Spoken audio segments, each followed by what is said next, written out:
But first, I'm bringing you this week's show from the Qatar National Convention Centre, where the International Telecommunications Union, the UN body with the job of looking after telecommunications around the world, has been meeting this week.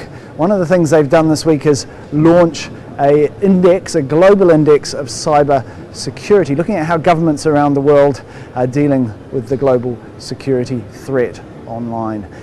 Stuart Carlaw from ABI Research joins me now. Tell me, what was the purpose of this index and why has it taken us so long to bring this information together? Well, that's a really good question to start with. The goal of the index is actually to raise awareness of countries' individual commitment to cybersecurity.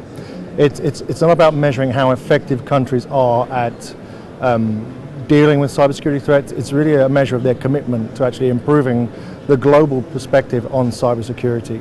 And the reason it's taken so hard is really there's 193 member states of the ITU, and we've had to go to every one of those 193 states and assess them on 5 key measures: legal measures, operational, technical measures, capacity building, and cooperation. So as you can imagine, that's taken a distinct period of time to actually get to a meaningful rating for them. So what did you find? Were there any surprises? Yeah, it's an interesting mix because I would highlight probably 2 things. First of all, Malaysia has come very high up in the rankings, and secondarily, if you look at the African region alone, Mauritius came first.